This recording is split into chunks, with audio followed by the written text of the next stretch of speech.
Hello, sparrows. Welcome to Under the River.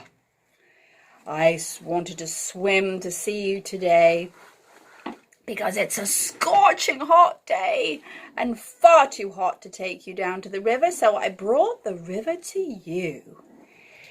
And I wanted to show you these beautiful, incredible, delightfully scintillating, spectacular bones.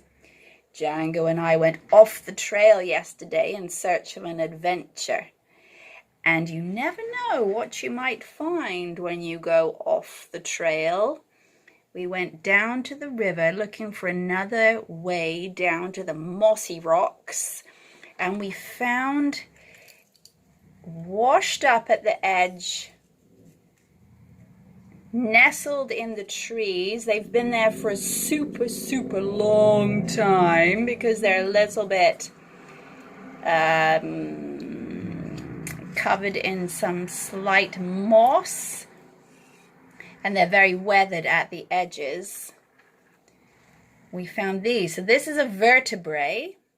This would be in the spine. I think this was a deer. So this bone would have been the spine, and this hole is where all of the nerve endings travel along the spine. So your brain sends messages to your spine to help you move, and they travel up through here. So this is a vertebrae, part of the spinal column, and in between would be some spongy cartilage so that your spine bends when you move. So that's the spine. And then these two, I wonder if you can guess what they are. There's two of them. Two. Got a little hot pair of glasses, a strange mustache, and an eyebrow. What do you think these are? They're the same. So what big bones do you have on each side of your body that help you walk? These are the hip bones. So if I turn them, whoops, hang on, that way. Have I got that right? Yes. So these are the hip bones. And this part, I may not have that facing the right way. Okay, well, we'll just do it this way. This part here is where the ball socket joint for your humerus. No, your humerus is in your arm. Oh no, femur. Oh, Steffi, you know your bones. The femur is your thigh bone. So the femur has like a ball on the end of it which fits into here, and then it lets your leg move around. You know, when you like kick a soccer ball or you dance. So these are the hip bones, and that's the vertebrae. Aren't they delightful?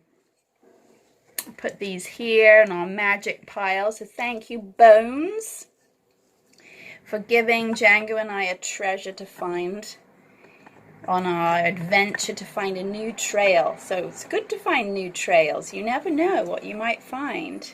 Let's put our storytelling wish over our bones. Here we have some water for the river. Let's splash around. Oh, that's nice and cool. There we are. Hello, sparrows. Welcome to Under the Water.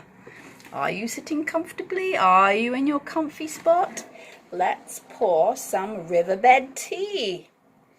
What would you like in your riverbed tea? Mossy rocks, for sure. Some little minnows.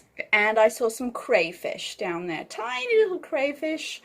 And I heard again, the blue heron flew overhead, sounding like a giant frog in the sky. So we'll have the call, the croaky call of the heron, the splash of a minnow tail, and the delightful froth of the mossy rocks. Ooh, that sounds good. So here's some friendship thimble tea for you from the riverbed. Some friendship thimble tea for me. Ooh, cheers! Those mossy rocks. will give us delight every time. So let's send our hugs and love out to the world. Breathe in, breathe out, and send hugs and love on the wings of the bird and the call of the bird song. Wherever you are, if you need hugs and love, we're sending them to you with the beautiful flocks of sparrows swirling around. Let's get my storytelling glasses on. I have 3 pairs. I will have excellent eyesight for this story. Do you think I need a hat?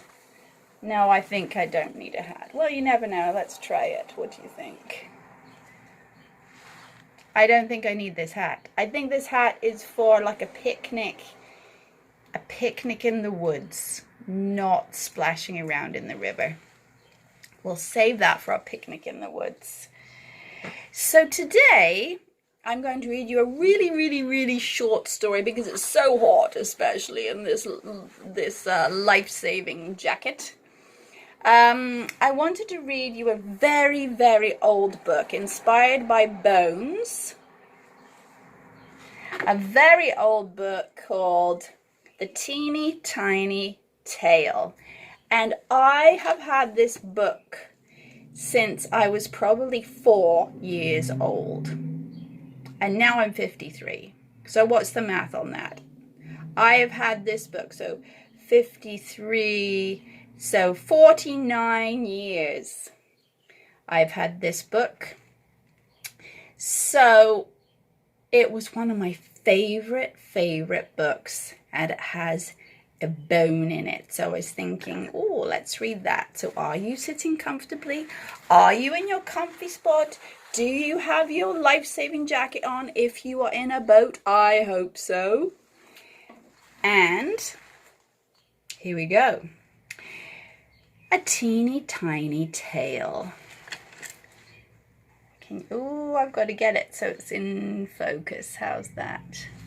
I have to open it really carefully because it's so old that the pages are masking. Whoops! The covers are coming off.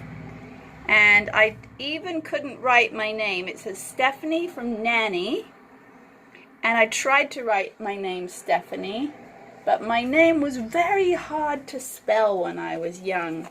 I remember I had to have a really long name, Stephanie. I remember. It was a challenge. So A Teeny Tiny Tale. Oop! Already falling apart. I have to do some rescuing. So once upon a time, how should we do this? I could stand up if I can. Oh, my ball gown's in the way. I literally do have a very long ball gown on. It's under my feet. Okay, there we are. Can you see it? It's nice and shiny. Shiny ball gown. Shiny ball gown. Okay, here we are. There. So once upon a time, there was a teeny tiny woman. She lived with her teeny tiny cat in a teeny tiny house in a teeny tiny town. Okay, actually I can have to put that down because that's the cover has fallen right off. That's how old it is.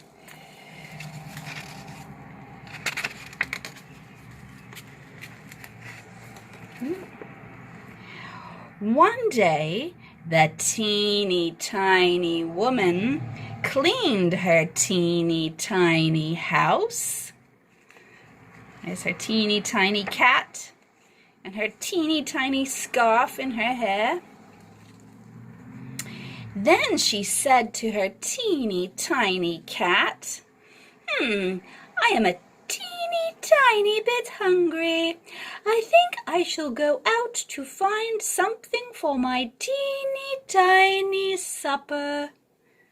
And she put on her teeny tiny hat and put down her teeny tiny broom and went out of her teeny tiny door.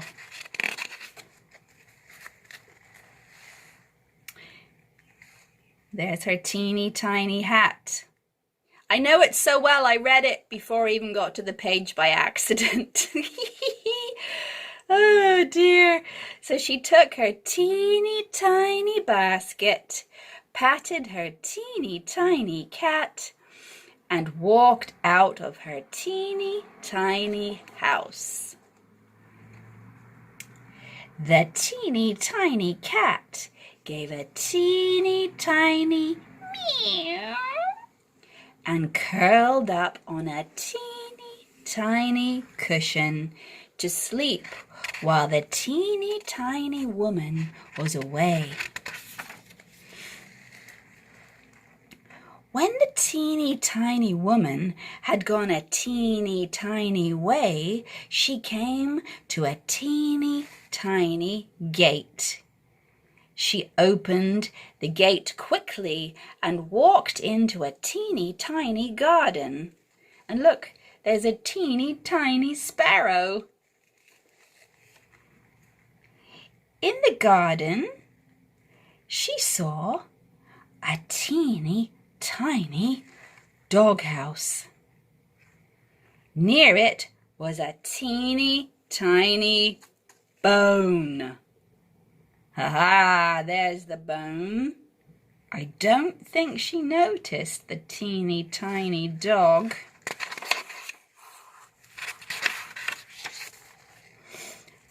Ah, said the teeny tiny woman, this will make some good soup for my teeny tiny supper. She did not see the teeny tiny dog. So she put the teeny tiny bone into her teeny tiny basket and went back to her teeny tiny house.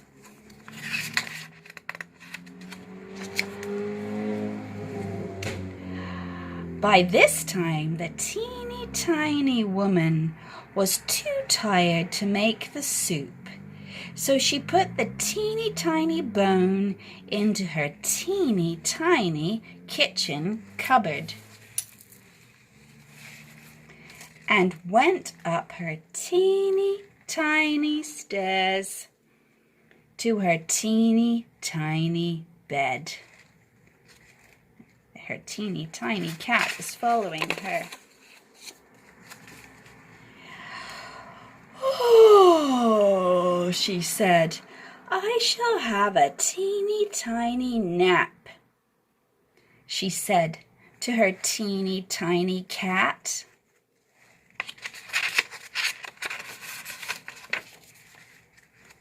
But soon the teeny tiny woman was awakened by a teeny tiny voice.